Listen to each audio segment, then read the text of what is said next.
Eu não sei se hoje eu tenho uma palavra específica de Deus para o seu coração, mas uma coisa eu sei: toda vez que lemos a Bíblia, a palavra de Deus sempre nos serve. Ainda assim, creio que há momentos em que determinadas palavras vêm debaixo de uma direção mais clara, de uma unção profética. E quando a coisa certa é dita na hora certa, os resultados são muito maiores. Eu carrego essa expectativa no coração. Há de que Deus sempre quer gerar frutos em nós. E tenho convicção de que essa é a palavra que o Senhor deseja compartilhar conosco hoje. Por isso, vamos juntos ao Evangelho de Mateus, capítulo 26. Vamos ler a partir do versículo 39 até o versículo 44. Os versículos anteriores nos mostram o Senhor Jesus no jardim do Getsêmani. Ele anuncia aos discípulos que tirariam um tempo de oração e pede que aguardem em determinado lugar. Ao se afastar um pouco para orar, a Bíblia diz que ele leva consigo Pedro, Tiago e João, porque estava tomado de tristeza e angústia. No versículo 38, Jesus declara abertamente que sua alma estava profundamente triste até a morte. Ele pede que aqueles discípulos permaneçam com ele e que vigiem com ele. É dentro desse contexto que chegamos ao versículo 39 em diante. O texto diz: E, adiantando-se um pouco, prostrou-se sobre o seu rosto, orando e dizendo: Meu Pai, se é possível, passe de mim este cálice, contudo, não seja como eu quero, e sim como tu queres. Ao voltar para os discípulos, Jesus os encontra dormindo e diz a Pedro: Então, nem uma hora vocês puderam vigiar comigo. Vigiem e orem para que não caiam em tentação. O espírito, na verdade, está pronto, mas a carne é fraca. No versículo 42, ele se retira novamente para orar, mostrando-nos o peso daquele momento e a profundidade de sua entrega à vontade do Pai. Essa ministração é inspirada nos ensinamentos de Luciano Subirá. Se inscreva no canal para receber mais conteúdos edificantes como este. E escreva nos comentários de qual país você está nos assistindo. Será uma alegria saber de onde você nos acompanha. Segunda vez orou de novo, dizendo: Meu Pai, se não é possível que esse cálice passe de mim sem que eu beba, faça-se a tua vontade. E voltando-se achou-os outra vez dormindo, porque os olhos dele estavam pesados. Deixando-os novamente, foi orar pela terceira vez, repetindo as palavras: O meu Deus, nós clamamos graça e favor do Senhor, ação do teu Espírito, Espírito, a verdade. Deus, nós queremos ser conduzidos pelo Senhor, não o entendimento da palavra na aplicação do alto, que não serem encontrados vulneráveis, responsivos aquilo que o Senhor tem a falar e a ministrar aos nossos corações, e nós declaramos a nossa confiança no Senhor, a nossa dependência no Senhor, na ação do teu Espírito não flui da tua graça, e oramos que de fato aquilo que o Senhor tem planejado fazer no coração de cada um dos que estão por nos que nos acompanham pela internet, ao vivo, ou mesmo posteriormente com uma palavra gravada, nós oramos que esse momento em que ouvem a tua palavra, que sejam tocados pelo Senhor e que o teu propósito se cumpra em nome de Jesus. Amém. Bom, esse texto trata de uma maneira assim muito clara, muito nítida, a humanidade de nosso Senhor. Jesus, é importante que você entenda o livro de Filipenses nos dias, lá no capítulo 2, que Cristo subsistindo na forma. Deus não teve o ser igual a Deus, algo ao qual ele deveria se aferrar. Se prender, a Bíblia diz, mas ele esvaziou-se a si mesmo e, assumindo a forma humana, foi obediente até a morte e morte de cruz. Então o texto de Filipenses não apenas mostra o retrato da disposição de Jesus de obedecer até a morte, mas também fala a respeito de um Deus que se esvaziou de si mesmo para assumir a forma. Humano, essa expressão, esvaziou-se, não significa que ele deixou de ser Deus em essência como identidade. No entanto, ele assume a forma humana, e Cristo anda caminho e vive nessa terra como um homem, e não usou atributos exclusivos da divindade, alguns atributos de Deus que são comunicáveis, outros são e comunicáveis. Entre eles, a onipotência e a onipresença, a onisciência, a palavra onisciência, todos onipresente, a todo presente, onisciente, e conhece tudo, Onipotente, tem todo o poder. E Jesus não usou esses atributos. Ele estava limitado a um cor, ele é uma. Dá de cada vez, e também não usou a onipresença.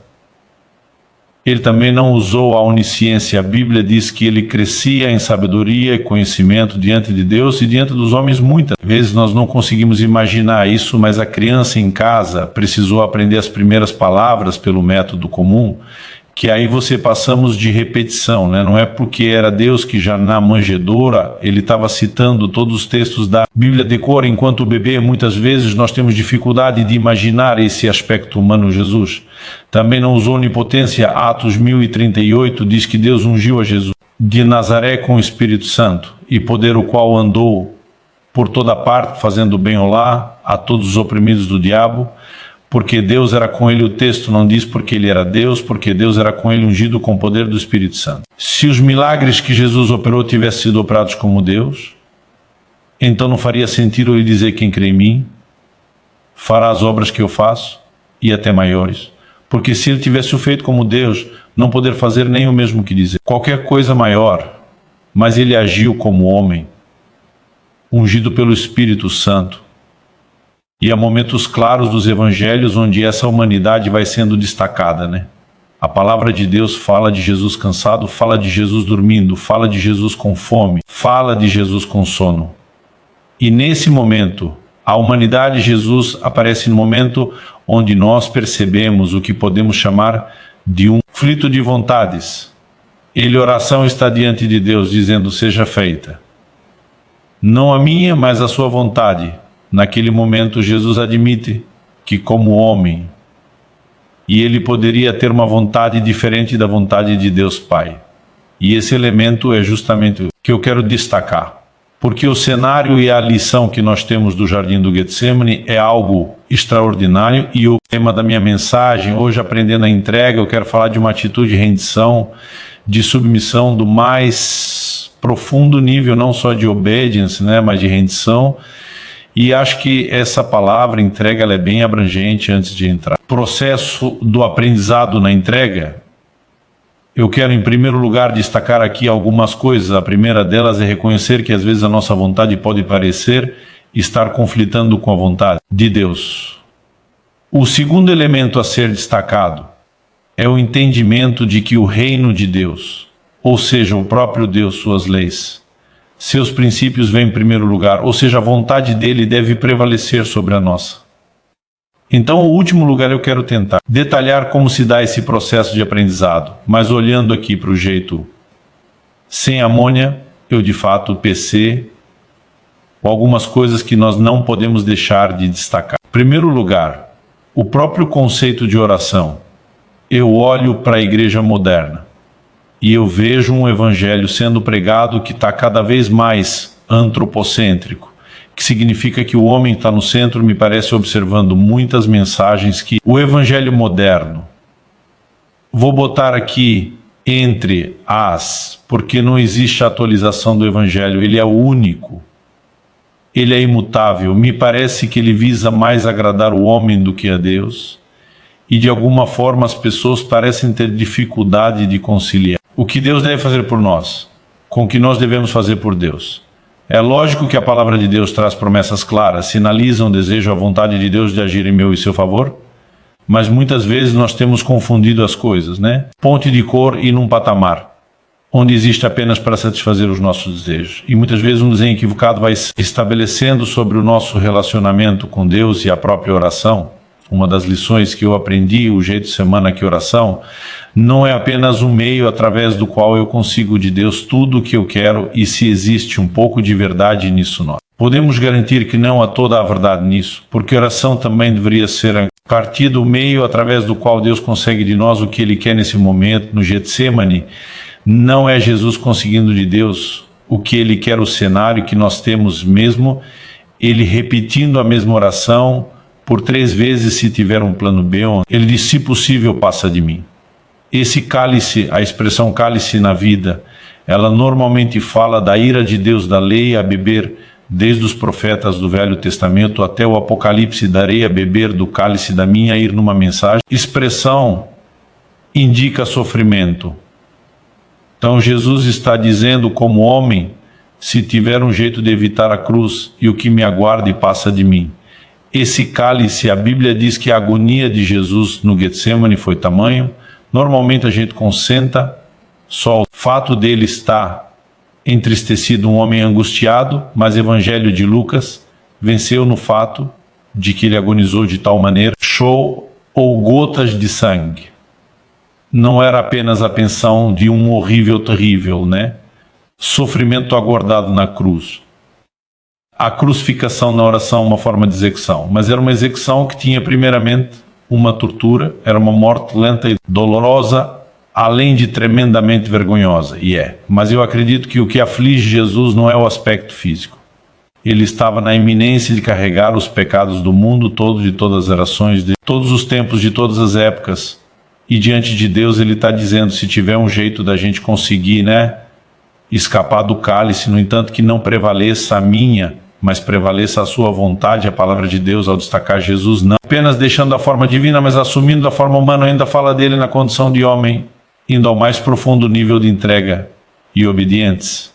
E Cristo que é o nosso modelo. Frente, até porque o texto que eu citei de Filipenses 2 começa dizendo, tende em vós o mesmo sentimento que houve em Cristo Jesus. Deus espera que esse padrão de Cristo seja imitado por mim. E por você, estão numa época onde se parece mais do que Deus tem que fazer pelo homem e muito pouco do o que o homem tem que fazer por Deus. Eu quero contrabalancear e falar um pouquinho da nossa responsabilidade para com Deus. Então, em primeiro lugar, eu vou destacar aqui primeiro esse conflito de vontades, embora a lição do jeito sem amanhecer já sobre a rendição final de Jesus, nos mostra inicialmente um conflito de vontade. Se eu puder, eu gostaria de escapar. É lógico que a sua vontade aqui precisa estabelecer. E quando falamos desse conflito, vontade é nossa vontade, versus a vontade de Deus, alguns textos, além, Mateus 26, me vem à mente, eu quero mencionar, só nós dois, porque algumas lições importantes, Quando a gente quer pensar o que a Bíblia diz sobre isso, primeiro que eu quero acertar. E Tiago capítulo 42, versículo 13. 16, eles discutem agora, vocês que dizem hoje, ou amanhã iremos para a cidade, tal, e lá passaremos um ano. Faremos negócio, teremos lucros. Vocês não sabem, vai ser amanhã. O que é a vida de vocês? Vocês não passam de neblina que aparece por um instante e logo se dissipa. Em vez disso, deveriam dizer, se Deus quiser, não só viveremos, como também faremos. Isso ou aquilo. Agora, entretanto, vocês se orgulham das suas arrogantes pretensões, tudo orgulho semelhante a esse é mau, e olhando para essas palavras de Tiago, algumas coisas e uma delas por mais. Óbvio que seja, eu vou pedir que inclusive se repita comigo, é que a vontade divina deve vir antes dos meus próprios planos. Você pode ser, estica a vontade de Deus, há de vir antes dos meus próprios planos, e isso nos mostra que Deus tem uma vontade, não apenas aquilo que é generalizado para todos os homens, está lá escrito na Bíblia que todo mundo tem que obedecer, mas isso também me indica que Deus tem um plano personalizado, até mesmo o lugar onde você, cada um de nós vai morar, são decisões que não deveriam ser tomadas sem que se declarassem. Se Deus quiser, os antigos repetição muito mais essa frase do que a geração atual. Eu me lembro, olhando para os meus pais, para os amigos meus pais, que raramente terminavam qualquer conversa ou cogitação de se planejar qualquer coisa assim que alguém dissesse, se Deus quiser. E hoje em dia, quase como se a gente dissesse para Deus, eu já decidi que eu quero o Senhor, é que se esforce para me abençoar. Aliás, tem muita gente tentando andar nesse trilho, gente que toma suas decisões, não ora, não consulta, não busca a Deus. E depois simplesmente tinha que ele passou. Ora por mim, para Deus abençoar o que eu já decidi. Não é desse jeito que eles falam, mas é exatamente a forma como faz. Então nós precisamos reconhecer que a vontade de Deus deve vir antes dos nossos próprios planos. Há uma vontade personalizada que precisa ser buscada em oração. O texto não está dizendo que você não. Podemos fazer planos a outros textos que até garantem isso, que a gente deveria ter planos, mas que e você devemos depender de Deus para que ele se cumpra ou não. A questão não é ter ou não ter planos. É quando muitas vezes nos nossos planos nós deixamos Deus de fora e deixamos de dar a Ele a palavra final. E ele também destaca aqui, são uma atitude, né, que ele classifica como arrogante pretensão, e ele diz um orgulho semelhante a esse é mau. Né? Qual é o orgulho? Achar que eu estou, o que eu posso estar no controle da minha vida, em vez de deixar isso nas mãos de Deus. E, em último lugar, né, me chama a atenção o fato de que Deus não está necessariamente dizendo falsidade, nós vamos. Mas ele está dizendo que quando eu e você temos o discurso de declarar, se o Senhor quiser, numa atitude de submissão, isso permite que Ele mesmo, muitas vezes não revelando de nos quer, possa nos conduzir para o lugar que Ele quer, possa intervir na nossa vida. O outro texto que me chama a atenção, quando eu falo desse conflito de vontades, é Provérbios 16, de 1 a 3. O texto sagrado diz assim, vou ler um versículo cada vez de comentar aqui, o coração do ser humano pode fazer planos, mas a resposta certa vem dos lábios do Senhor. Em primeiro lugar, não é errado fazer plano. Errado queria ter a palavra final, quando ela deveria vir da parte do Senhor, pés. 2 Provérbios 16 dias, todos os caminhos de uma pessoa são puros aos seus próprios olhos. Mas o Senhor sonda o espírito, outra tradução, diz que Ele pesa os espíritos, ou as motivações. Falamos semana passada que o tempo pesar na Bíblia fala de Deus me de procurar, equilíbrio comparado ao seu próprio padrão. De alguém falou, pastor, como que Deus pesa do espírito, se ele na matéria não tem peso? Eu falei que você está procurando o peso literal, quando, né, balança ele, né, quando a Bíblia diz, Deus sonda a motivação, o espírito, e algumas traduções optaram por motivação, é porque muitas vezes nós podemos até escolher fazer coisas certas, mas com a motivação errado. O outro de alguém diz, passou errado, eu queria ser um pregador da palavra, assim, abençoa muita gente. Eu li para esse irmão, falei, depende, eu falo como depende, eu falei, o que você quer? Parece legítima pergunta que você deve fazer diante de Deus. É porque você quer isso, você tem um chamado de Deus e precisa ser fiel a Ele.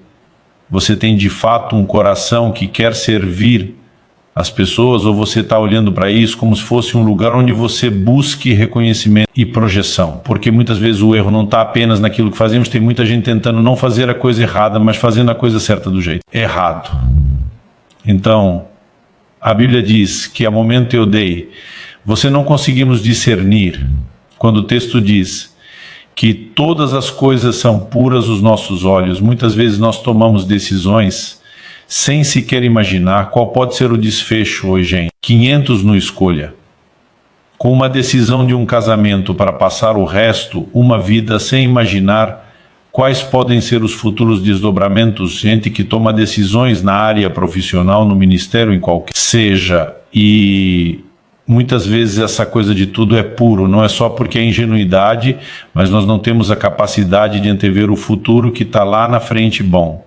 Então precisamos depender daquele que conhece o caminho, que já trilhou bem. O verso 3 e Provérbios 16, dizer, entregue suas obras ao Senhor, e o que você tem planejado se realizar lá. Outras palavras está dizendo, não é que eu quero abortar ou avacalhar seus planos. Mas se você me colocar à frente até boa parte daquilo que você planejou, pode ter a garantia de eu te conduzir da forma correta a esse lugar fato, que nós precisamos entender a importância de viver nesse lugar. Então Deus deixa o homem planejar, e embora ele espera que a palavra final, ele pesa as motivações, porque muitas. Nós estamos tentando só avaliar o que isso era feito, mas ele também vai agir através da entrega. Tem um episódio muito interessante no meu relacionamento com Israel. Meu filho, onde chegou a fase da adolescência, estava tentando ensiná-lo a importância de fazer escolhas, de fazer as avaliações. Então, treiná-lo, prepará-lo para a vida que é cheia de escolhas. E ele me trouxe uma situação, foi o pai, estou muito indecisa se eu faço isso ou aquilo. Eu prefiro, o que você quer fazer? Se eu for pai, como assim eu vim perguntar para você? Agora estou te perguntando de volta o que você gostaria, o que você quer escolher. E por que você escolheria? E parou. Pensou um pouco. Depois ele olhou para mim e falou, não, pai, eu que vou reformular a pergunta. Pai, o que você quer que eu queira? E aquilo me incomodou. Eu falei, não, meu filho, eu estou justamente tentando te ensinar que você tem que fazer as suas escolhas. Eu não posso dizer escolhendo por você for pai, eu sei disso. Mas ele falou, não sou bobo, E o Senhor já fez algumas dessas escolhas, talvez até errado, já aprendeu com elas, o Senhor já transitou por algum desses caminhos. E por que eu tenho que ficar arriscando se eu posso recorrer a uma fonte como o Senhor e confio em você? Eu olhei para ele e falei, puxa, é bobo mesmo? Sabe que ele não muitas vezes, e muitas vezes mesmo orando, eu lembro daquela frase de Israel, e eu digo para Deus que o Senhor quer que eu quero. É só me dê o livre-arbítrio, se eu me dê o direito de escolha isso. Não significa que eu preciso ignorar os seus conselhos, vou deixar de buscar a sua vontade quem está. Entendendo, de também não é apenas em momentos onde há conflito, em momentos onde nós nem conhecemos. Vamos pular a etapa do conflito. Vontade de dizer porque que não podemos deixar o conflito de vontades acontecer e porque a semelhança de Cristo somos dizer, apesar.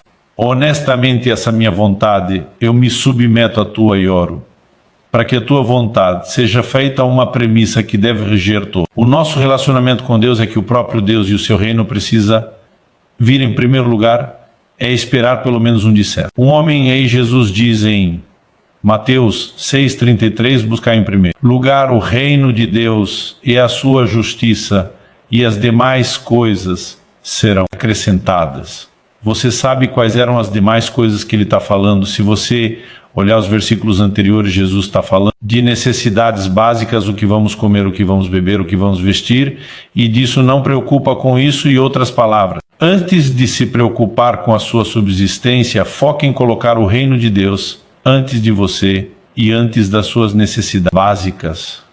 O problema é que muitos de nós queremos viver no reino sempre, início do reino, de que o próprio Deus precisa ocupar o primeiro lugar, de que o próprio Deus vem antes, o quanto custa o reino de Deus. Eu gosto de repetir isso de acordo com Jesus. O reino de Deus custa tudo que você tem, e às vezes quando eu falo essa frase, principalmente para essa nova geração que contra qualquer expressão, sacrifício de compromisso, que tudo está feito, pronto, e diz, não é pela graça. Eu digo, mas não é de graça. O PH significa que nada que você faz te parar um merecedor. O crédito é todo de Deus e da obra de Cristo Jesus. Isso não significa que você não tem. Fazer absolutamente nada. Quando a gente fala que o reino de Deus custa tudo, é só olhar o ensino de Jesus, Mateus capítulo 13, 3 versículos do 44 ao 46. Ele conta duas parábolas, nas duas apenas alegorias distintas, fala a mesma coisa. Ele diz, o reino de Deus custa tudo que a gente tem, pastor. Está escrito desse jeito, não bem parecido, hein? Jesus, o reino de Deus semelhante a um homem que encontrou um tesouro escondido no campo, movido de alegria. Vai vende tudo o que tem para adquirir o campo. A figura é de que o campo com tesouro representa o reino, quanto custa o reino tudo que tem. Depois Jesus diz, o reino de Deus é semelhante a um negociante que encontrou uma pérola de grande valor.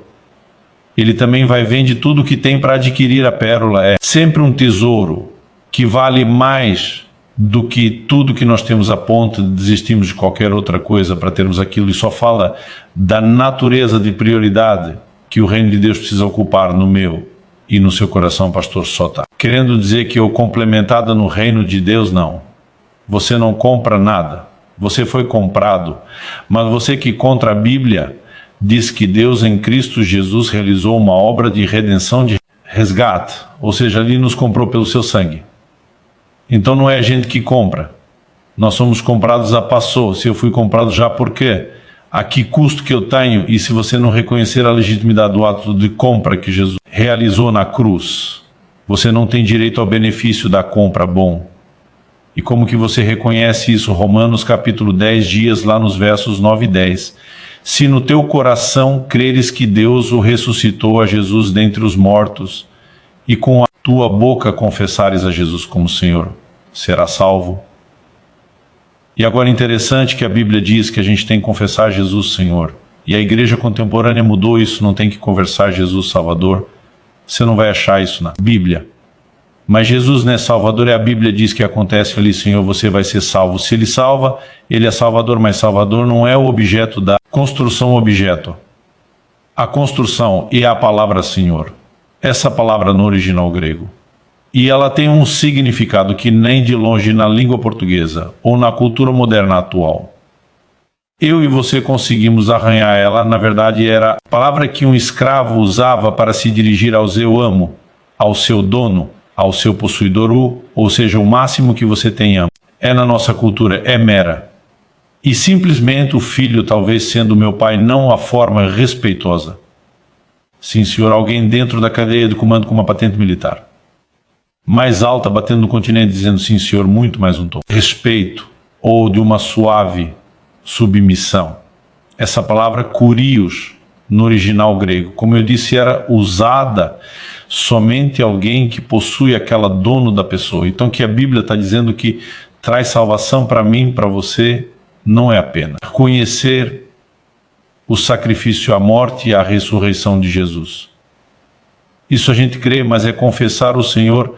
Ao confessar o Senhor, nós estamos dizendo: todo o controle da minha vida passou às suas mãos no dia que você me comprou pelo sacrifício da cruz. Essa confissão é uma forma de nos curvarmos diante dele, dizer: eu me rendo ao seu senhorio, eu aceito que você é meu dono, que você comprou, que eu sou, que eu serei. Eu tenho um dia, terei. E ao reconhecer a legitimidade do ato, e quanto você está desistindo de tudo, então vem de Deus. Não custa tudo, porque você compra outra, porque você tem que abrir mão de tudo. Colocar em primeiro lugar, reconhecendo que Ele é o seu dono.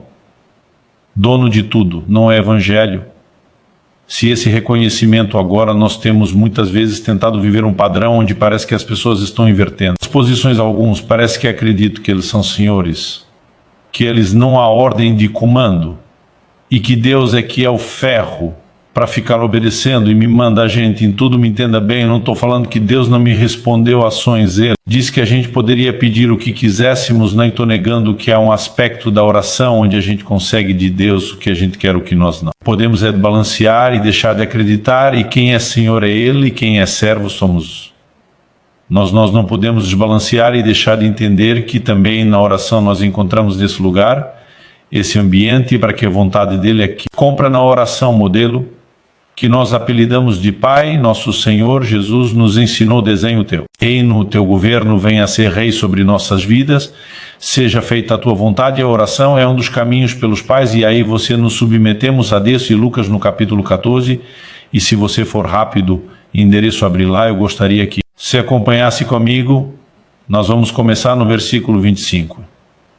Em Lucas 14, 25, nesse texto, o Senhor Jesus, de uma forma assim muito clara, ele perguntou o que significa ser seu discípulo. É perto do 25 começa. Em dezembro, grandes multidões acompanhavam Jesus. E ele, voltando-se, lhe disse: antes falar do que ele disse, desfazer uma observação quando você estiver além dos evangelhos. E perceber que a Bíblia diz aqui, tem muita gente, grandes multidões, você vai perceber que de forma recorrente asos para os vídeos. Deixa eu explicar para vocês como que a coisa funciona, quase como vocês. Pelo tanto de gente aqui, eu acho vocês não entenderam, e não significa ele não quer as multidões, significa ele sabe como funciona o coração e a natureza do homem está olhando para eles. E deixa eu explicar, porque pode ser que alguns de vocês não entenderam o que estão procurando. Então, ele entra no verso 26 anos. Se alguém vem a mim e não me ama mais do que ama seu pai, sua mãe, sua mulher, os filhos, seus irmãos, suas irmãs, e até a própria vida, não pode ser meu discípulo. Nos falar, Jesus está dizendo: ou você me põe à frente de tudo e de todos, inclusive de você, ou você não pode ser meu discípulo. E não está dizendo que tem um discípulo muito bom e tem um outro nível, o discípulo, minha boca mais ou menos. E está dizendo: ou você me põe à frente de tudo e eu me torno a pessoa mais importante e mais amado, o centro e a prioridade, sua vida. Ou você não pode ser meu discípulo, e aí continua: não ganhasse muito certinho, quem não toma a sua cruz e vier após mim não pode ser meu discípulo. Então ele está aqui basicamente dizendo quanto custa ser um discípulo. E aí ele não trouxesse cruz 28 até o A30 como a parábola, e depois no 31, 32 com a segunda palavra, as duas têm o mesmo significado, as duas formas que ninguém deve seguir. Lançar um empreendimento sem primeiro calcular quanto custa para ver se pode chegar até o final. E ele disse na primeira: pois qual de vocês, pretendendo construir uma torre, Não se senta primeiro para calcular a despesa e verificar se tem os meses. Para concluir, para não acontecer que, tendo lançado os alicerces e não podemos terminar a construção, todos os que virem zombem dele, dizendo: este homem começou a construir e não pode acabar. Porque Jesus está falando de orçamento, planejamento financeiro, sim, só como exemplo. A mensagem não é como eu e você devemos cuidar da nossa vida material e financeiro. Ele pega essa lógica e aplica isso como um exemplo ao que é espiritual da 31:32. É qual é o rei que, indo para combater outro rei, não se senta primeiro para calcular se com 10.000 homens poderá enfrentar o que vem contra ele com 20.000. Caso contrário, estando outro ainda longe, envia-lhe embaixo uma embaixada pedindo condições de paz. Os 2-3 dias, calcula o custo do empreendimento. Se achar que não dá conta, vaza. Nem começa o empreendimento, é duro. O que é que Jesus está falando? Olha o verso 33, onde ele arremata assim: pois semelhantemente, igualmente, da mesma forma, da mesma maneira.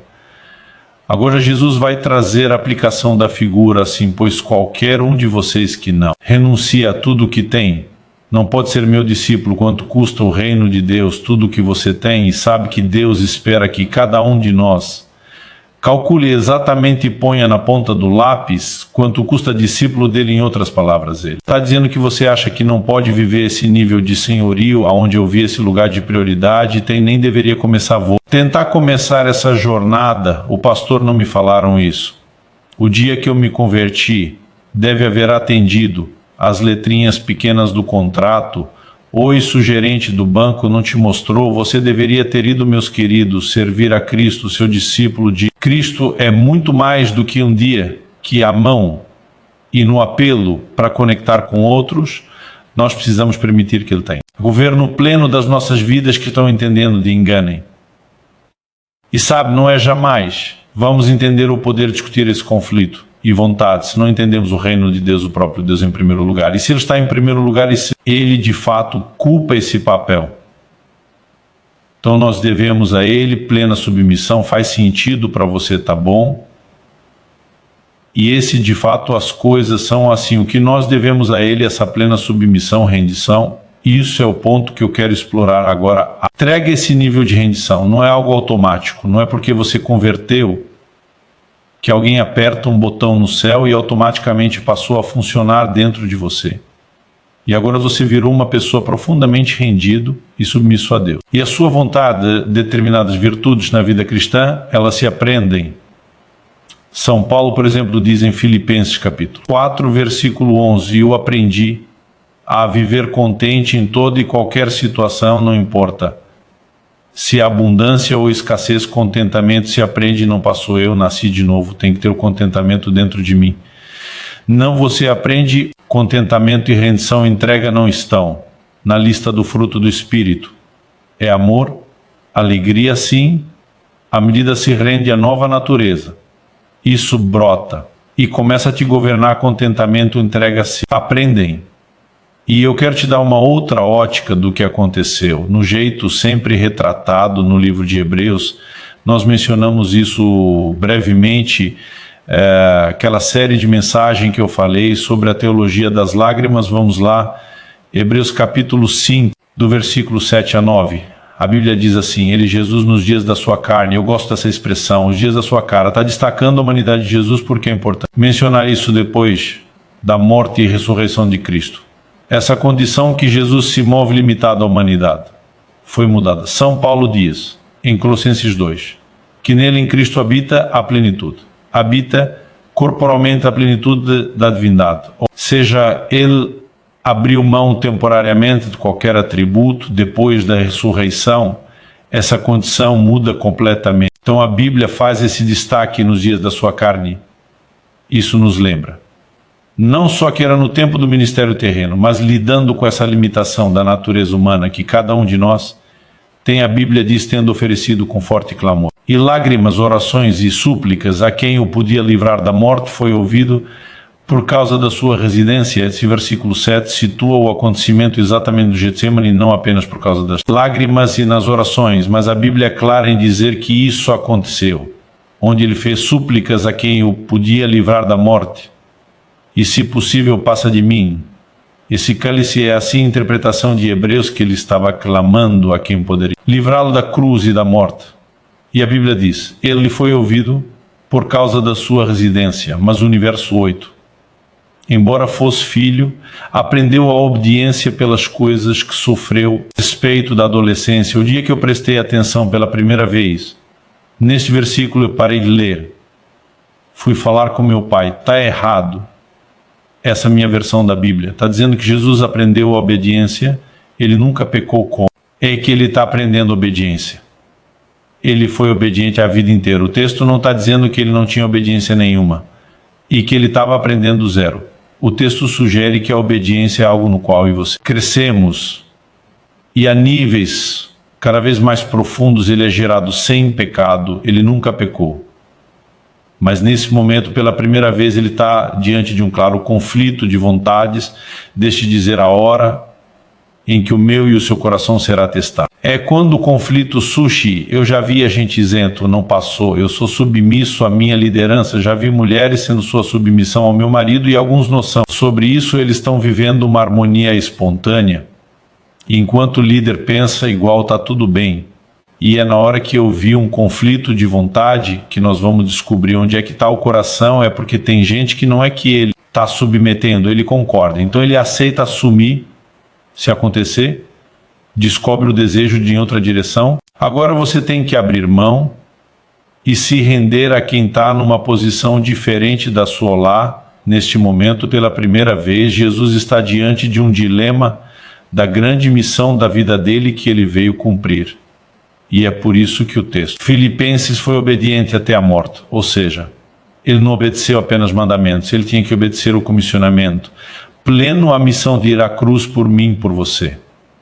Só que a Bíblia está dizendo que ele aprendeu a obediência pelas coisas que sofreu, que sofrimento é. Esse não está falando do sofrimento da cruz acontece depois que ele já foi obediente e vai até o fim. Então está falando de sofrimento interno desse conflito, que muitas vezes eu e você podemos ter e enfrentar, no entanto. A Bíblia diz, e tendo sido aperfeiçoado, verso 19, tornou-se o autor da salvação eterna para todos os que lhe obedecem o meu olho. Esse retrato de Jesus, isso para mim expande essa humanidade. É aquele conflito que está acontecendo no Getsemane. Há um patamar onde nós percebemos do seu próprio Jesus que jamais havia pecado. Quebrado o mandamento sequer ainda está. Precisando aprender obediência em outros níveis, a pergunta ou resposta óbvia. E nós é só que não temos níveis mais profundos de entrar. E nós precisamos entender que entrega é algo que se aprende, obediência é algo que se aprende continuamente. Quanto mais nos sujeitamos ao Senhor, estamos sendo aperfeiçoados. O aperfeiçoado não é só para quem tinha defeito. Jesus nunca havia falhado, mas ainda estava sendo aperfeiçoado, entrando em níveis de rendição cada vez maior. Se alguém diz que ninguém fica bom e nada a não ser com treino, eu quero te dizer que até na obediência, na entrega das não deve, diferente.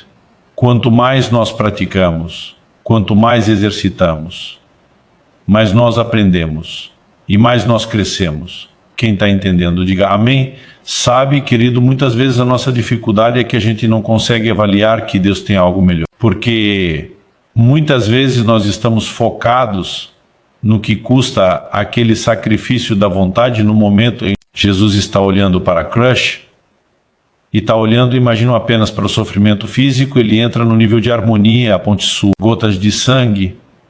E obviamente, como um homem, ele está assustado diante do que ele vai enfrentar. A Bíblia é clara, diz que ele estava triste, alma angustiada. E de repente ele pensa, é muito sofrimento aí. E o problema é que a maioria de nós sempre olhar para entrega para a rendição como sacrifício, com logo do idoso. Estamos abrindo mão de algo de valor, de algo que me dói, de algo que me machuca, e o que muitas vezes nos deixamos levar em conta, que não há nada que o Pai Celeste nos peça que pode ser caracterizado como injusto ou que esteja para o nosso mal, e ainda que haja dores momentâneas, nós precisamos focar o resultado final. Então, entendendo de amém, na semana passada, a Kelly me acompanhou, uma consulta ortopedista, estão na iminência entre a semana e a próxima, fazer uma cirurgia no joelho. É aquele dias, eu prefiro não ter ido com você na consulta, eu prefiro não saber qual era a sua situação e nem o que eles vão fazer, porque à medida que o médico, o irmão nosso em Critos, começou a explicar o processo, né, que ele ficou assustado, um problema com a gente que eu tenho na cartilagem, se agravou nos últimos anos por conta dele. Hoje está junto, acomodar de forma diferente, foi gerando uma pequena protusão e deformação óssea. O ângulo da perna começou a alterar, quanto mais alteravam, mais piorava a situação do joelho. E quanto mais piorava, mais entortar o ângulo da perna. O pastor tem que corrigir a curvatura da sua perna em 15 graus. E significa que além de operar o seu joelho, nós vamos fazer uma osteotonomia dupla. O nome é bonito, mas traduzido. Nós vamos quebrar 2 ossos da sua perna, o fêmur e a tíbia, para conseguir corrigir a angulação. E não bastasse dizer que vão mexer em cada um do outro, de cima a de baixo. E no meio, que é o joelho, disse o Senhor, vai ter um processo de recuperação lenta, é porque nós vamos botar umas placas de platina aí no seu uso, recuperar legal. E ele disse, eu posso ficar de 60 a 90 dias sem poder apoiar no chão, sem uso de muletas. E de repente eu levo um susto imaginando, vai quebrar, que vai quebrar, ele vai arrumar. Isso vai parafusar aqueles negócios, não. Poder pisar, eu falei, vou ficar parado durante 2 a 3 meses, ou não, para 2 semanas de cama, no máximo 3. Só pode pegar na igreja, senta numa banqueta, chega de muleta. Mas pisar no chão, apoiar, pode levar de 60 a 90 dias, pode. Nós saímos, e aí, quero começar a valorizar o assunto. Eu comecei a ficar assustado. E eu falei, nem eu tinha pensado, parece que era uma brincadeira até agora. E eu comecei a ficar meio tenso com aquele negócio, até que encontrei alguém. Fui contar o que ia fazer ver. Se olhou para mim, ela sempre ficou com uma frase, mas pastor, basicamente aquele negócio piorar. Para melhorar, não é? E de repente, pizza, uma frase simples que alinhou tudo. E eu falei, eu sei o que isso me custou até agora, é melhor piorar um pouco agora e ficar bom, depois do que em nome do vou piorar um pouquinho, fica ruim para sempre. E tenho que minhas coisas e resolveu. Bora fazer a cirurgia, porque eu estou dizendo isso, a iria de nós não entende o que vem depois da entrega, o que vem depois. Da rendição, a Bíblia diz, não apenas que Jesus foi aperfeiçoado, não apenas que ele aprendeu a obediência, mas se tornou autor de eterna salvação para todos. A questão é o que vem depois, e muitas vezes a gente assusta olhando. Só para aquilo estar na nossa frente, não consegue enxergar o que vem. Depois eu vou para suas qualquer poder voltar a se exercitar pela vida normal, passar o resto dos seus anos pregando tranquilo. Falei que foi então. Olha lá para frente. Oi. E aí você precisamos entender o que vem depois. E não há ninguém que tenha praticado entrega. E você olha as escrituras e diga, não se deu bem, pastor, e aqueles mártires que se renderam a ponto de morrer o livro. De Hebreus diz que muitos deles não aceitaram o seu livramento. Não é que não poderiam ter um livramento, não quiser disseram. Para Deus, não vamos ao crédito. Eu abri o disco que visava uma superior ressurreição, mandei. Você não encontramos a recompensa na entrega, que pode ter certeza que ela vem depois de anos atrás. Eu quero terminar com isso, ouvir o pastor Francisco. Nosso querido Chicão, chama ele de Chicão, antigamente chamava de Pai Chico. O Salão Pastor parece Pai de Santo, é melhor não usar esse nome. O Francisco pegou uma mensagem no momento de crise, daquelas que ele sempre na frente ia. A gente pega pra gente. Ele me falou, olha, daqui a alguns anos eu não tinha filhos. Ainda neto, daqui a alguns anos você vai entender melhor que talvez uma das maiores expressões de entrega é quando você lê na Bíblia país que entregaram os próprios filhos. Onde você for pai, você vai descobrir que não tem nada tão valioso, tão precioso para a gente, como se diz, eu falei. Por que está dizendo isso? Ele falou que era que citar 3 exemplos de pais que entregaram os seus filhos em contextos diferentes, que o maior nível de entrega que se pode fazer o próprio Deus, quando vai expressar o seu amor, a Bíblia diz que Deus amou o mundo de tal maneira que deu seu filho à rede. Gênesis 22:2. Deus pede a Abraão, o que eu fiz a Abraão? Pega o seu filho, seu único filho, o filho que você ama. Mas eu digo eu precisava judiar do velhinho desse jeito. Só pedir um filho já era difícil. Tem que lembrar que o único filho, o filho que ama, e de Gil oferece sacrifício. Bom, então Deus pediu esse nível de entrega a Abraão. Não ficou pensando que perderia. Vamos ficou pensando na coerência de Deus. Se ele me fez uma promessa, eu não sei por quê, que ele está pedindo algo tão contraditório. O livro de Hebreus diz que ele cria, que Deus poderia ressuscitar o garoto. E em outras palavras, o Senhor vai se contradizer, a sua promessa vai se cumprir, e eu não vou te negar nada, nem o filho da minha velhice que eu criei para receber do Senhor, eu perdi a determinada. Entregas que nós praticamos o que Deus pede, e muitas vezes o difícil não é Deus te pedir algo, o difícil é você ver que Ele pediu para você me pedir para ninguém. E eu fico imaginando uma paixão. Nunca ouvi falar que o Senhor pediu um filho para ninguém. E não tem nada, antes nem depois. E eu fico à vontade de falar nisso, porque hoje o bem resolvido durante um tempo. Para mim não foi a Deus. Me pediu, desde o início do meu ministério, que não tivesse nenhum ganho. E pessoal com meus livros. E sempre tem um que de vez em quando chega achando assim, que está com a tua mentalidade de gênero. Eu lembro quando os livros tinham passado já, de alguns anos atrás, de 1 milhão de exemplares, distribuídos, alguém for passo do céu. Se o seu bem é só royalty, você não sabe. Comissão de vendo só o direito autor, dá mais.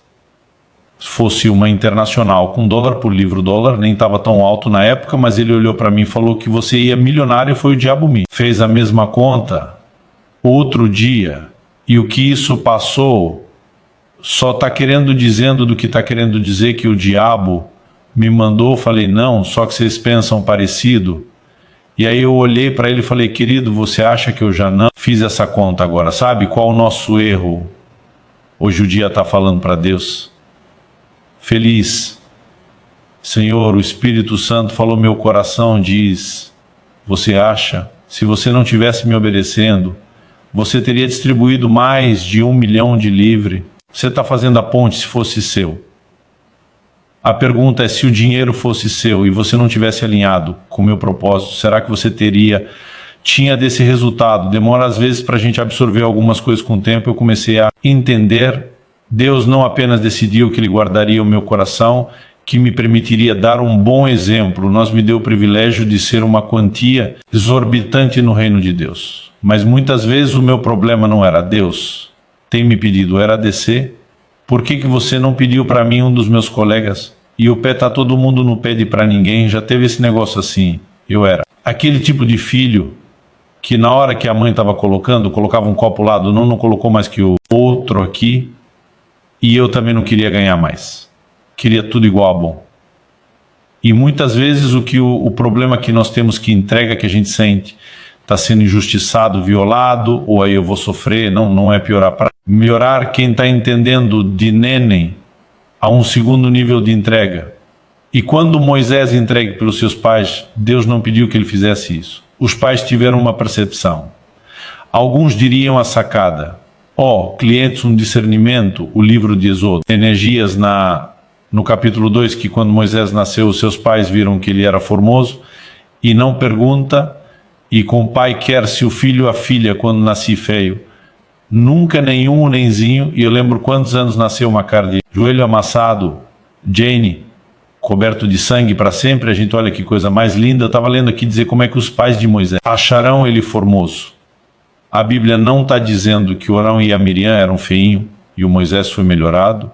E apesar de ser repetido tanto no Velho como no Novo Testamento, tem um lugar onde essa história é apresentada de uma forma diferente. Dás uma explicação em Atos, capítulo 7, na pregação de Estevão, e diz assim: e os seus pais perceberam que Moisés era formoso aos olhos de Deus. Em outras palavras, se eles em rir, Deus tem um plano para esse garoto. E agora o capítulo 11 dias.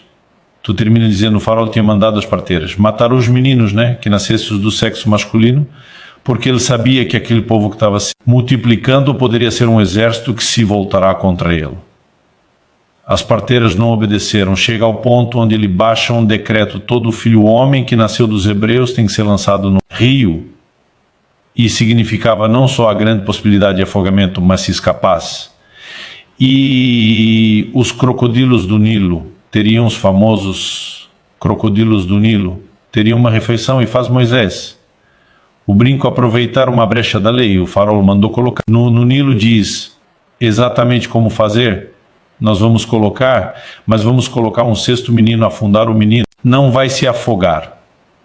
A Bíblia diz que eles colocam Miriam, a irmã mais velha, para acompanhar o desfecho da história. Sabe o que significa isso? Que aqueles pais estavam acreditando que nenhum crocodilo vai devorá-lo à água, não vai engolir. Se Deus tem um propósito, ele será guardado. Eles disseram: nós estamos entregando ao Senhor, não se confiarmos no Senhor. Oi. E aí o Deus de toda a providência sabe trabalhar as questões, permite que Miriam perceba que exatamente no momento, que aquele estilo flutuante está chegando a filha do faraó, vai unir luz e manhã bom. E quando vê aquele cestinho, não sei, os meninos estavam chorando assim, ela só foi espiar, mas ela quando se depara com aquele garoto, não é apenas um instinto materno, não é aquela coisa das mulheres. Você imagina se fosse alguém do interior do Paraná, dizendo mãezinha, não é apenas algo natural, fisgando o coração daquela mulher. É o propósito de Deus. Naquele momento ela disse, essa criança foi rejeitada pelos hebreus, eu vou cuidar dela. Miriam se apresenta e diz assim: eu preciso de ajuda, que é uma indicação de uma ama de leite. A mãe que antes não poderia cuidar. Fui pagar para amamentar e cuidar do menino, até que ele fosse encaminhado para o próprio palácio lá. Moisés seria treinado com toda a cultura dos egípcios para no futuro ser um grande estadista. Não, é irônico. Deus fazer o inimigo financial libertador. E não existe um cenário que você encontra na Bíblia de gente praticando. Entrega o desfecho seja ruim, pode ser doloroso no início, mas é piorar para melhorar. E a terceira ilustração que o Francisco me deu, e é quando Ana, mulher de Eucana, mãe de Samuel, entrega o filho ao Senhor. Aos vídeos Deus pediu para a mulher. Falei, não. Então ela está no nível dos pais de Moisés. Pegou porque quis, ele falou também não, e eu falei com também, não foi ela que disse, para Deus ciúme de um filho, eu te dou de volta. Deus pediu, ela que quis, ele falou não. Ler direito o texto, 1 Samuel, capítulo 1, versículo 5, diz que Deus cerrou a madre de Ana para que ela não pudesse ter filhos. O problema começou com Deus, não foi ataque maligno, foi intervenção de Deus. Eu disse, não vou deixar ser tecidos, agora começa a ter um problema. Aquela época não era só cultural, é permitido até por lei. A poligamia é OI. O Cana Maria Adriana tem uma outra mulher menina, que era aquela rival nível profissional para praticar o bullying. A mulher era uma procriadora de mão cheia, tinha dado uma penca de filho para o marido, e naquele contexto cultural, uma mulher que não gerava, não procriava, era considerada alguém sem valor. Eu quero um homem nobre de respeito, ama a Ana, trata ela bem, mas ela vive debaixo daquela humilhação. Um dia ela não aguenta, vai diante de Deus, disse, o Senhor me deu um filho, eu te dou o filho de volta, que ela está dizendo, nem filho, eu quero esperar na cara dessa miserável que zomba de mim. Todo o dinheiro, pelo menos um gol de honra, já teve esse negócio, você está jogando, perdendo de goleada, de tem que ter um de ovo gol de honra, que a gente não ganha naquele momento. Está dizendo, eu nem quero menino, só quero ter um filho.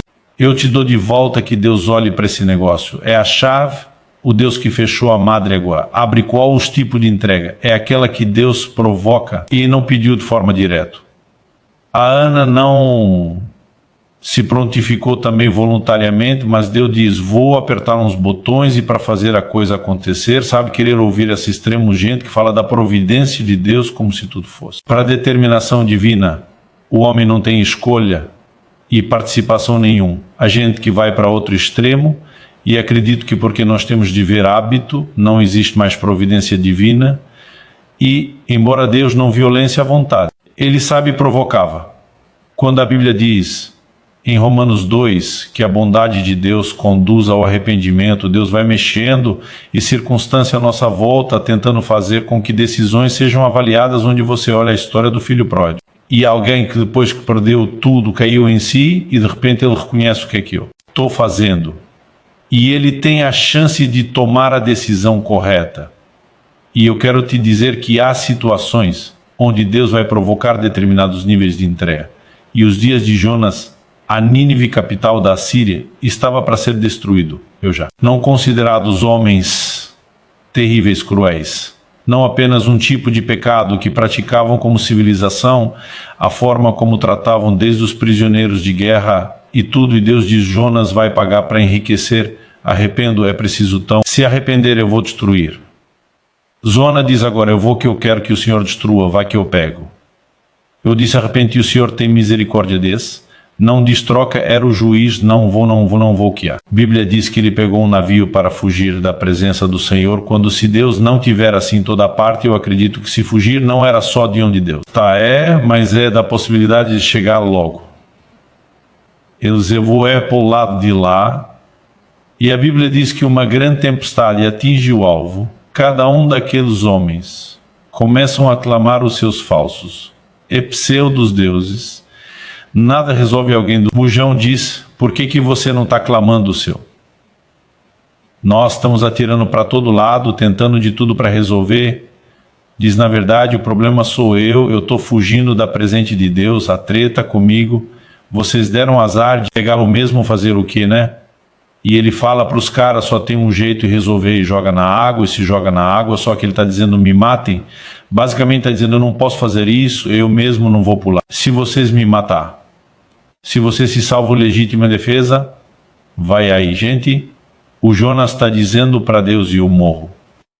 Mas não faça o que você quer, a turma hesita, tenta quando vê que não dá jogo. Ele para a água, quando jogar, ele fala com a tempestade, se a sua Bíblia diz que temer adoraram ao Senhor.